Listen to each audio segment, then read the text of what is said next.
आखिरकार उत्तर कोरिया ने 10 से ज़्यादा बैलिस्टिक मिसाइलें दाग दी और पूरे एशिया में हड़कंप मच गया। लेकिन ये मिसाइलें उसने ईरान इजराइल युद्ध में नहीं, दक्षिण कोरिया और अमेरिका के चल रहे सैन्य अभ्यास के विरोध में डाली हैं। दक्षिण कोरिया की सेना के मुताबिक ये मिसाइलें राजधानी प्योंगयांग यानी उत्तर कोरिया की राजधानी प्योंगयांग के पास से दागी गई हैं और पूर्वी समुद्र में जाके गिरी हैं। जापान की तटरक्षक सेना के मुताबिक समुद्र में उन्होंने संदिग्ध बैलिस्टिक मिसाइलों को ट्रैक किया है, लेकिन हालांकि प्रथम दृष्टया ये महसूस हो रहा है कि ये जापान के आर्थिक क्षेत्र से बाहर गिरी हैं। लेकिन ये आर्थिक क्षेत्र क्या होता है?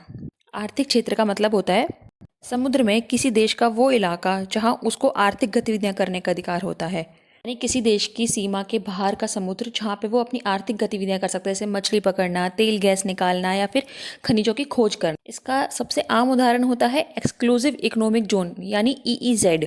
ये 200 नॉटिकल माइल्स तक होता है। अगर इसको किलोमीटर में देखें तो 370 किलोमीटर तक होता है। इसके प्राकृतिक संसाधनों पर उसी देश का अधिकार होता है। लेकिन ये क्षेत्र पूरी तरह से उस देश का नहीं होता। यहाँ दूसरे देश के जहाज भी गुजर सकते हैं, लेकिन वहाँ के संसाधनों का दोहन नहीं कर सकते। यहाँ पे जो जापान के इकोनॉमिक जोन का यूज़ हो रहा है वो इन मिसाइल आक्रमण के चलते जापान के प्रधानमंत्री ने तत्कालीन बैठक बुलाई है और इमरजेंसी अलर्ट जारी किया है।